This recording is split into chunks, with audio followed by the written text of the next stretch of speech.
Bismillahirrahmanirrahim. Assalamualaikum warahmatullahi wabarakatuh. Perkenalkan, nama saya Makfir Aulia. Nah, di sini saya akan menjelaskan tentang fisika modern yang berkaitan dengan dualisme gelombang partikel. Nah, poin pertama yang akan saya jelaskan yaitu sinar X dan produksi sinar X.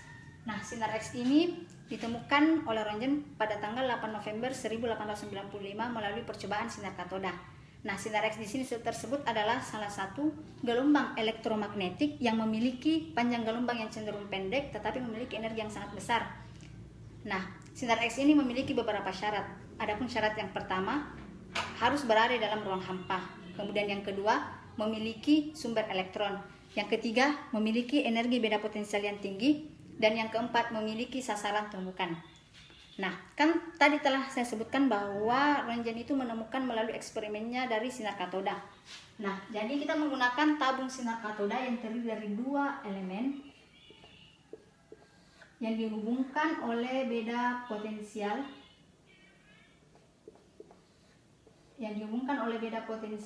yang tinggi yang disimbolkan dengan V. Kemudian dua elemen ini terdiri dari katoda dan anoda. Nah, dari katoda ini kita bisa menemukan sinar X, tetapi melalui tahapan-tahapan. Tahapan yang pertama yang kita lakukan yaitu kita elektron yang berada di katoda ini kita keluarkan menuju anoda. Jadi elektron dilepaskan ke anoda.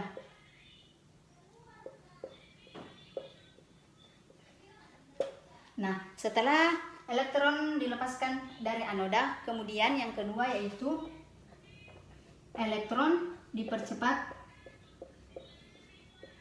menuju anoda.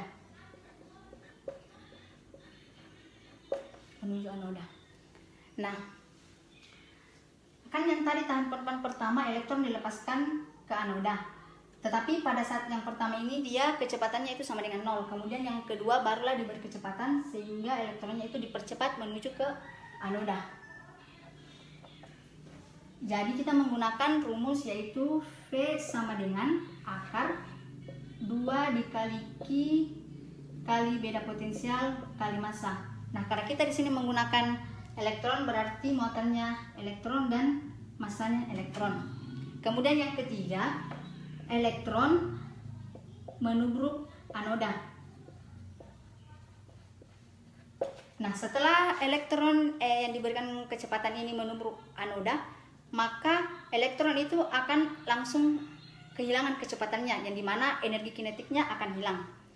Nah, efek yang terjadi dari energi kinetik yang hilang tersebut, maka akan terjadi suatu berkas-berkas sinar yang disebut dengan produksi sinar X. Nah, dari sinilah sehingga sinar X itu dapat terjadi. EK sama dengan E energi produksi sinar X. Yang dimana EK di sini rumusnya yaitu Q kali V sama dengan, kita menggunakan hukum Planck yang dimana H kali C per lambda. Nah, nilai ketetapan H ini yaitu 6,63 kali 10 pangkat minus 32 joule per second. Kemudian C di sini adalah cepat merambat cahaya yang dimana nilai ketetapannya itu 3 kali 10 pangkat 8 meter per second. Kemudian di sini lambda atau panjang gelombang yang digunakan yaitu dari sinar X. Tetapi untuk mendapatkan energi produksi sinar X, maka kita harus menggunakan lambda minimum. Yaitu tentang diffraksi Bragg. Yang dimana diffraksi Bragg ini dikemukakan oleh W.L. Bragg dan Henry Bragg. Yang dimana mereka berdua menemukannya dari sebuah kristal. Anggaplah sebuah ini kristal.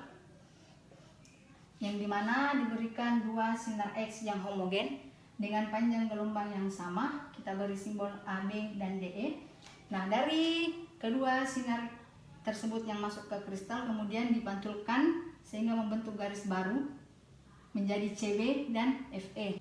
Nah, dari garis ABC dan DEF ini maka terbentuklah sudut, kita berikan simbol theta, dan kemudian sudut tersebut kita berikan simbol P dan Q. Nah, dari gambar tersebut kita bisa berikan persamaan, yaitu untuk segitiga PBE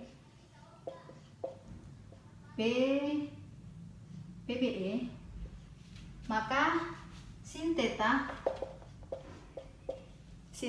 sama dengan PE per BE. Kan kalau sin itu sin sama dengan sin demi depan miring. Nah, jadinya PE per BE. Kemudian untuk PE sama dengan BE kali sin theta. Nah, dari BE sin theta ini kita ubah menjadi D sin theta. D sin theta jaraknya. Kemudian untuk persamaan yang kedua yaitu segitiga BQE, yang dimana sin theta sama dengan EQ per BE. Nah, EQ di sini sama dengan BE per sin theta. Nah, kita ubah lagi menjadi D sin theta. Nah, dari kedua difraksi tersebut, maka kita bisa gabungkan PE ditambah EQ sama dengan D sin theta ditambah D sin theta, sehingga menjadi 2D sin theta.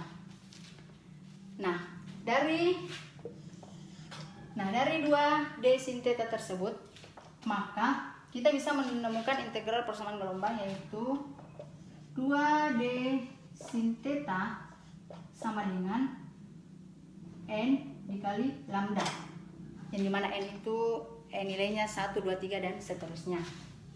Nah, dari persamaan yang ditemukan ini, maka terbentuklah di sini yang namanya hukum Bragg.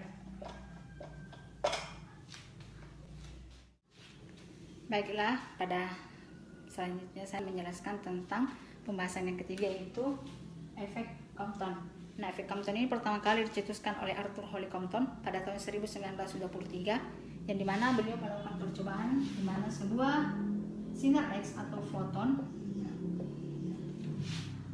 dengan panjang gelombang ditembakkan ke elektron bebas, sehingga ketika foton mengenai elektron, maka foton tersebut menjadi terhembus dan disimbolkan dengan lambda aksen. Kemudian elektron tersebut berpindah posisi dan membentuk sudut yang disebut sebagai sudut hamburan.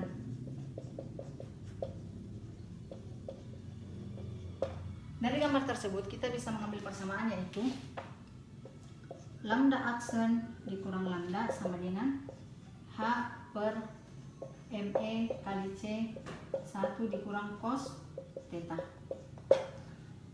yang dimana H tersebut ini merupakan ketetapan Planck, yaitu 6,63 kali 10 pangkat minus 34 joule per second. Kemudian massa elektron yang dimana nilainya yaitu 9,11 kali 10 pangkat minus 3 kg, dan kecepatan rambat cahaya yang memiliki nilai 3 kali 10 pangkat 8 meter per sekon. Nah, cos theta yang saya sebutkan tadi itu dia sebagai sudut hamburan. Nah, dari gambar tersebut kita bisa menemukan rumus tersebut, dan H per ME kali C ini disebut panjang gelombang pahamkan. Pada poin keempat saya akan menjelaskan tentang efek gravitasi pada cahaya.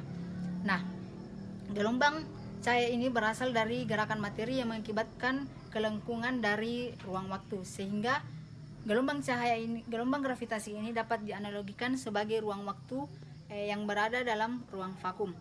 Sampai saat ini gelombang cahaya belum dapat terdeteksi secara langsung. Nah, mungkin itu saja yang dapat saya jelaskan dari keempat poin tersebut. Semoga video ini bermanfaat. Assalamualaikum warahmatullahi wabarakatuh.